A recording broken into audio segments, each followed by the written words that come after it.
Hello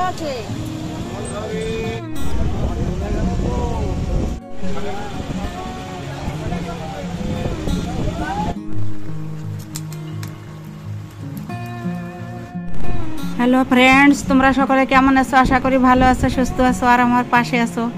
তোমাদের সকলের সুস্থতা ও মঙ্গল কামনায় আমি চলছি বাপের বাড়ি।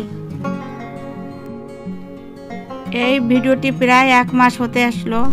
আমি লেট করে এটা এডিট করছি, কারণ আমার শরীরটা ভালো ছিল না। বাপের বাড়ি থেকে আসার পর খুবই শরীর খারাপ। আমি এডিট করা একদম আমার বস্তের বাইরে ছিল, যার জন্য আমি এটা এডিট করতে পারিনি। যাজ্ঞা দুঃখিত সে পরে। চলো আমি বাপের বাড়ি যাচ্ছি। এই যাওয়ার পথটা, এই যে কলতার থেকে ট্রেনে উঠবো। এই যে ট্রেনটা এসছে, এই ট্রেনটায় উঠবো না, এটা রানাঘাট অবধি যাবে না, যার জন্য এটাই উঠলাম না।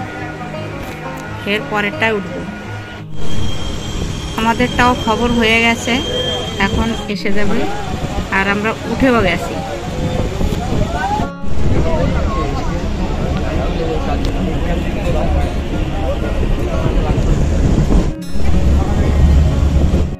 আছে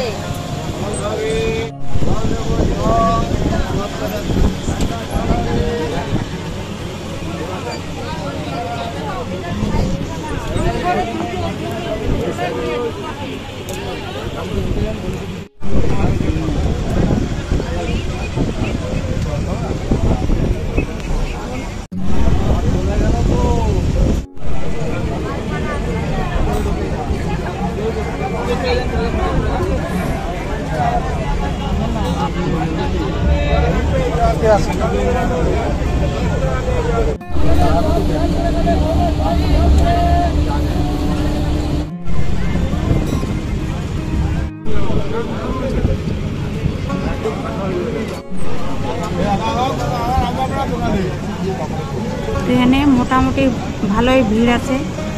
আমরা নামবো রানাঘাটে। চাকদা হয়ে গেলে অসুবিধা হবে। চাকদা দিয়ে গেলে অসুবিধাটার কারণ হলো, আমি বাসের পথটা বেশি ভালো মনে করি না। ট্রেনে আমি রানাঘাট যাব, রানাঘাট থেকে গোপালনগর হয়ে চলে যাব, এটাই বেশ ভালো হবে। যার জন্য রানাঘাটে কি না।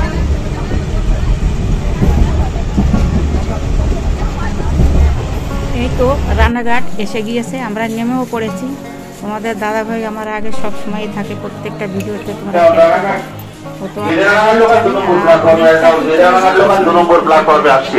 আর সেই ফাঁকাটায় আমি ভিডিও করি।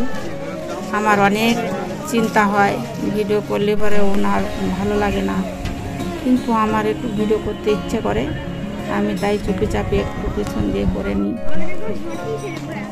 আজকে প্রখর রোদ্রের তাপে দাঁড়ানো যাচ্ছে না, তবু একটু দাঁড়িয়েছি ফলে সবজির কাছে। তারপর ট্রেনে এসে গেল, বললাম এই ট্রেন ফাঁকা থাকে।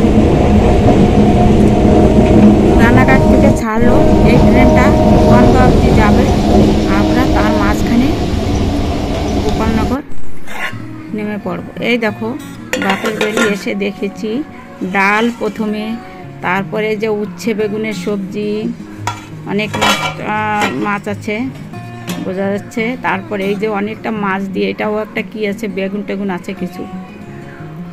এই রান্না হয়ে আছে, 12টা বেজে গেছে আমাদের আসতে। আর এই যে পাট শাক মাছ দিয়ে, তারপরে এই যে পায়েস রান্না করেছিল, একটু রেখেছে আবার আমাদের জন্য। আমরা না বলেই এসছি, আবার পথে এসে একটু বলাতে আমরা অনেকটা রান্না টান্না করে রেডি। এই যে বড় ভাই বউ রান্না করছে এখানে, সব রান্না ওই যে যেগুলো দেখালাম ওগুলো মা রান্না করেছে। আর এই যে আমার বড় ভাই বউ, অন্য যে রান্নাগুলো দেখালাম ওগুলো মা রান্না করে রেখেছে। এই বউটার কষ্ট হয়ে যাবে, এপাশে মায়েরও কষ্ট হবে, যার জন্য ভাগযোগ করে রান্না করছে। এখন এই বড় ভাই বউ এই চিকেন আর এই ভাত রান্না করছে। সবাই মিলে ঝুলে কাজ করে। এই যে দেখো এই রান্নার জায়গায় রান্না করেনি, এই বাইরেতে টেস্ট হবে যার জন্য এখানে রান্না করছে, ধোয়া হচ্ছে তবুও এখানে রান্না করছে। এই উনুনের রান্নাটা খুব ভালো লাগে, তাই সবাই এইখানে রান্নাটাই বেশি পছন্দ করে। এখানে রান্না করতে খুবই কষ্ট হয়, কারণ উপরে কি একটা টিন থাকে না,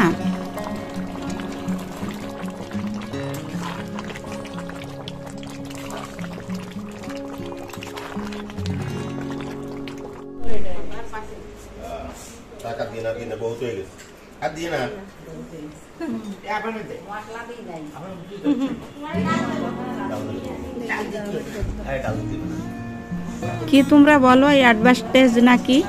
সেই টিন তাতে খুব গরম হয়, আর রোদ্দুরের তাপ আজ প্রচণ্ড প্রখর।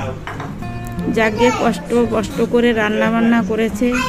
আর এই যে সেজো ভাই বউ খাবার দিচ্ছে। এখানে সেজো ভাই আছে, পিসি আছে, ছোট